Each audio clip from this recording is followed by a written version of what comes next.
You know, demand for Bitcoin miners actually suffered in the rout from crypto. Yeah, I think the answer is very much we're still in the early stages of the market. So most of our customers and miners in general are early adopters. I don't think it has gone mass market. And I think that there's a misconception around what crypto and blockchain is. Most people don't actually understand it. And the early adopters believe, there's a sense of belief that's still there. From the mass market potential, I think we're yet to come. Okay, so when does that happen, the mass market potential, and what do your investors ask you? Yeah, I think the mass market potential comes when people actually start to simplify and understand what crypto and blockchain is. And what it is, and I think it's a very good week to discuss it, is it's a reaction to what happened 10 years ago, which is that centralized control of ledgers has some downside, right? In the mortgage crisis, as examples, banks and governments in lending, the reality is that by centralizing ledgers, you have a tax and a toll and censorship. And Bitcoin is a good example of a decentralized ledger, which has a really important feature, which is censorship resistance. And when people start to understand the power of that, I think it will become more mass market.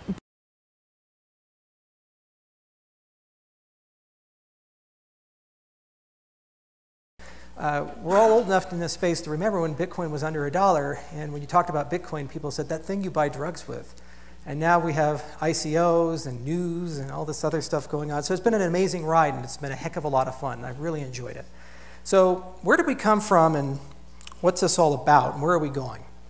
So we didn't start in 2008 or 2009 with Satoshi Nakamoto's white paper. The reality is the idea of money that lives on the internet started much, much longer ago. It started in the 80s. See, the internet was all about moving information anywhere instantaneously. So, you know, we tend to build society around repositories of information. So you have libraries and institutions like universities and so forth, and that's where we'd all aggregate. So whoever lived close to that had an advantage over everybody else. Then the internet comes out, and now you can move information anywhere instantaneously, and it costs nothing. So as soon as that occurred and people got it conceptually, the cypherpunk movement said, wait a minute, why can't we move money the exact same way? Why can't money be completely decentralized? So, like all good scientists, like all good people who like thought experiments, what did they do? They started inventing things. So back in the 1980s, we had guys like David Chaum and Hal Finney and others who said, how about we create digital money? The problem with digital money is you need a ledger, a database. You need something to store who owns what where. So it's entirely possible to allow the money to move anywhere, but just like kind of like email, where your emails have to live on a server, that ledger has to live somewhere. So the first attempts to create money online were things like DigiCash and so forth, and they had this idea of a token, and the token could move anywhere, but they required somebody to run it. Now here's the problem with private money. Historically, it doesn't work out so well. Usually, governments shut them down, and if they don't, the people running the private money, Rothschilds on back, what do they tend to do? They shut it down or corrupt it. They do something bad with it. So the idea of digital money never quite worked out the way. Then we had a second wave of people, the PayPal generation, the Peter Thiels of the world and the e-gold people of the world, who said, all right, well, maybe we can do this. And they worked really, really, really, really hard. And they pushed really, really hard. They were able to create some great companies. But again, these were centralized. The core innovation that Bitcoin brought is not the money part, the digital money part, but it was this concept of constructing a ledger that was decentralized and somehow secure. So even if Alice and Bob hate the system and they want to destroy it, they don't really have the ability to do that unless they can get a whole lot of people involved in that process. And eventually there's too many people involved and the whole thing falls through. So that was kind of the concept. But then the first question you have to ask is, well, why is this worth anything? You create these tokens, they're not backed by gold, they're not backed by anything. I was a big member of the libertarian movement. There's probably more than one gold bug in here, show of hands. Yeah, all right. And you know, we always said, hey, only gold and silver is real money, right? Because it's scarce and you can't manipulate it. Well, what backs Bitcoin? Nothing, except for social consensus. And little by little, we got that consensus. Little by little, it started being worth something. Originally, we traded Bitcoins on spreadsheets. Not exchanges, but spreadsheets. And you'd buy 10,000 of them for $5 or something like that. It was a pretty interesting time. I mean, if you lost a few hundred, you'd say, it's only a few hundred Bitcoin, who cares, right? Then eventually, things started getting a bit more formalized, and the movement started growing and growing and growing, and then slowly but surely, we ended up having this beautiful currency. When I professionally entered the Bitcoin space, though, in 2013, the big problem we had was that we came up against a wall of capabilities, where people said, wow, it is so cool that we have this protocol to move money anywhere. and this decentralized database that people can't corrupt. But I want to issue my own currency. I want to have an escrow contract. I want to do all these crazy things to map onto my business domain. So how do you do that in a system that's blind, deaf, and dumb, that you can't change the protocol of easily? It's really, really hard. So you had all these people like Color Coins and Mastercoin and altcoins come out. And they tried to add a little bit more functionality through enormous pain. It was like putting nails in your hand. So we said, well, maybe there's another generation that we can do. Maybe there's some way where we can give people a programming language that can run on a blockchain, and you can build whatever application you want. It's a pretty insane idea, but we said, shoot, let's go for it. What was the historical analogy? It's more like the internet. The internet started with TCP/IP. It gave us a protocol to move data anywhere in the world, but it wasn't accessible for everyday people. You needed the web browser. And what happened to the web browser? It got a programming language. It got JavaScript. And then you could build Facebook, and then you could build Gmail, and then you could build all these great, beautiful applications. So analogously, what if we give a programming language to a blockchain? Then the world can build whatever financial applications they happen to want. This was the core thesis of Ethereum. And it's not something we came up with, like all great artists, we steal. Vitalik and others, we took it from Nick Szabo. In 1998, he wrote this lovely paper basically introducing the idea of the smart contract and saying that law will be automated, contracts will be automated. We can actually enshrine them in code with a bunch of nuances about what has to still be done by people and what can be done in an automated capacity. So we had no idea how to do this. Sergio Lerner had some ideas, and other people did, and we just gave it a shot. And Ethereum turned out to be one of the most successful open source projects of all time. So that's where we came from. We came from the internet, which gave us the idea that maybe we should have money move just as quickly. And then we realized that we want our money to do interesting things, not just move it between Alice and Bob. There's always a story behind that. And how about we decentralize that story so we don't have to trust just one person? Okay, but where are we going now? So after the web browser was invented, did the internet end? No. People had to build the Amazons and the Facebooks and the eBays and all the great businesses, right? So what are the Amazons and the Facebooks and the eBays of the cryptocurrency space? Where are we going with that? And that's kind of the core thesis of this talk, is where do I feel things are going? So because people like a taxonomy, they like some sort of labeling system, let's call Bitcoin generation 1 and everything that came before that generation 0, kind of the proto-Bitcoin stuff. Okay, then Ethereum is generation 2. So Bitcoin was all about, let's move value between Alice and Bob. And Ethereum is all about, well, that value has a story behind it, and let's program that value up into a story. The problem that we're having, though, is now governance and interoperability and scalability. Now we have something that's useful. We have something that potentially millions of people could indeed build businesses around. But the problem is that if you look at the total available resources that Ethereum has, as advanced as it is, it will not scale to millions of users, much more billions of users. So generation 3 is all about asking questions of how do you get these systems to talk to the old legacy systems that still have trillions of dollars of value available to them? How do you get these systems to scale so that when you add a user to the system, it gains more resources like BitTorrent? And then it's also about the meta topic, and it's something that's caused Roger and a lot of other people a lot of heartache, which is governance. When you're a centralized entity like your Google or your Facebook, and somebody wants to change something, there's a hierarchy. There's eventually a guy or a gal at the top or a committee that says once they decide it's done, it's by fiat. They go and do it. Pretty easy, right?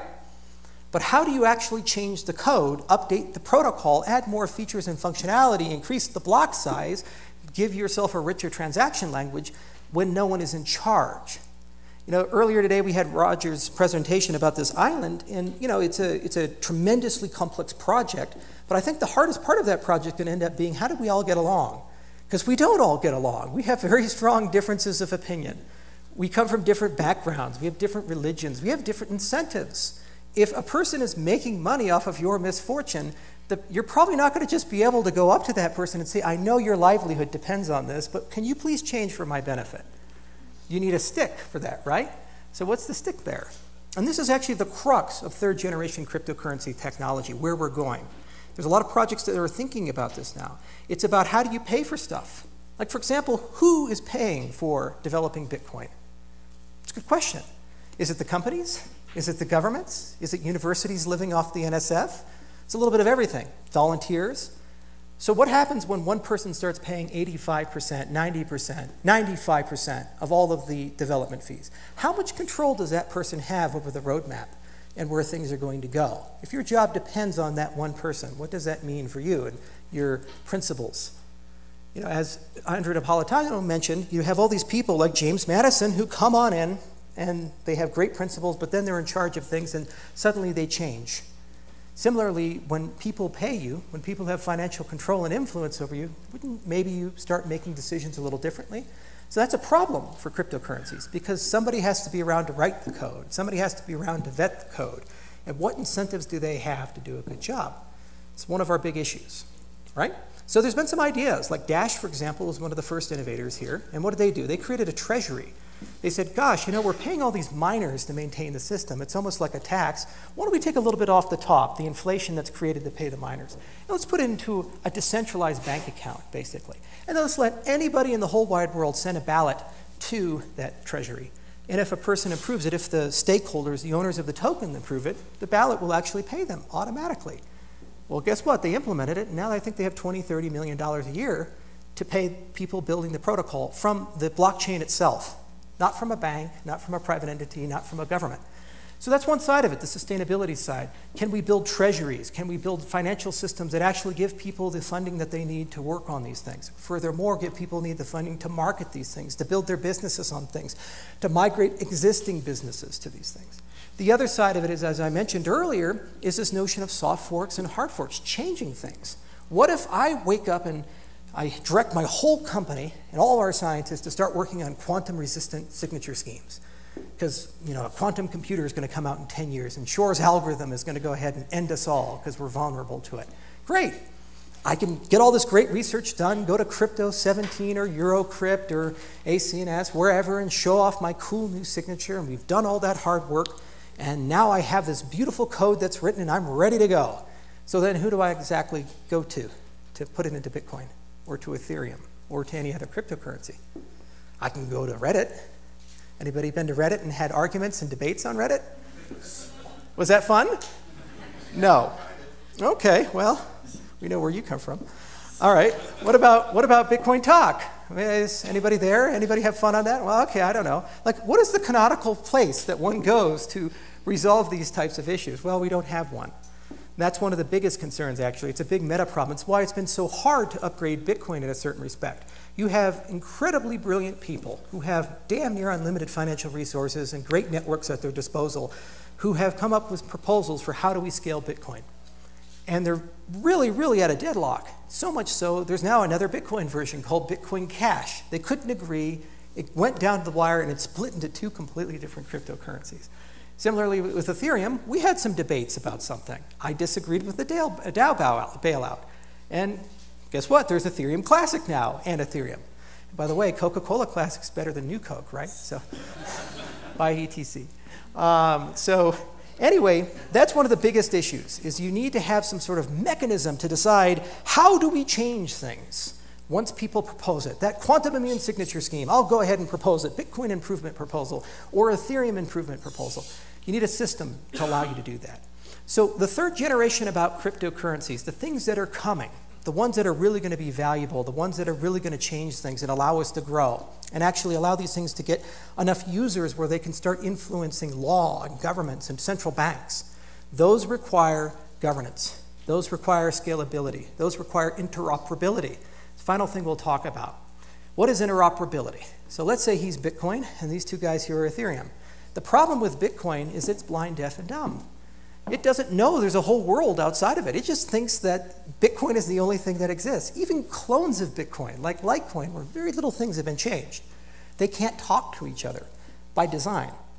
Ethereum's a little bit better because you have programmability. So you can kind of write a smart contract up, and you can build a relay or something like that, but they're very expensive to run. So you need some accommodation for identity and metadata, and accommodation for relays and other standards that will allow these blockchain systems to talk to each other. Because at the end of the day, we're going to end up having thousands of them. Some of them are going to be private permission systems running between the banks. Some of them are going to be completely open ledgers like Ethereum. Some of them are going to be like semi-public, semi-private, like Ripple, for example. And every single one of them has value and stories locked up in them. And interoperability is incredibly important. or else you have two parallel financial systems at war with each other, one of which doesn't really do much for the other. So I think that's where we're going to go. Now, what research is being done? One of the advantages I have running my company, and this is my third company. I originally started Ethereum with Vitalik, and before that Invictus Innovations with Dan Larimer, and we did BitShares. With IOHK, we're a research company. We have 3 research centers, one at Tokyo Tech, love Japan, one at University of Edinburgh, love Scotland, and Greece is awesome, one at University of Athens. We have a bunch of scientists. So we have the luxury of actually looking into the tech and the science and getting a sense of what's real, what's not real, what's possible, what's not possible. And the good news is that I think within 3 to 5 years, almost all of these problems can actually be rigorously solved. The reality is we've already figured out how to scale to billions of users. I assume everybody here has either a Twitter profile, LinkedIn profile, or a Facebook page. Well, guess what? They figured out how to scale. And we can do the same thing. We just have to make some adjustments because the trust model is different. Similarly, the network protocols have to be completely overhauled and refined, and how we store data, and even the architecture of a blockchain itself probably has to be changed. But again, all these things can be solved. What can't be solved in a lab is the social stuff. And that's actually the really exciting thing, is how do we actually get people to coordinate? How do we actually get consent? Like voting, for example. How many people here voted for the current president we have?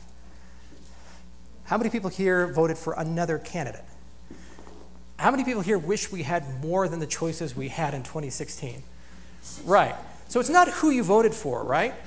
It's who's on the ballot, and how does the person get to be on the ballot? So similarly, maybe I can get my quantum immune signature scheme on the ballot, but maybe he can't, even though his is better. So you don't even get to pick. You don't even get to choose. So who gets the vote? How do you get things on the ballot? The ordering, whether it's Condorcet or Borda or a linear preference ordering style system or a plurality system, all of these things are deeply interesting and really matter. But the most exciting thing about cryptocurrencies is this is like societal evolution, Darwinianism in real time. It's so fast. When we first started, we were talking about how do we issue an asset. Now we're talking about how do we buy islands and build our own governments. It's been 5 years.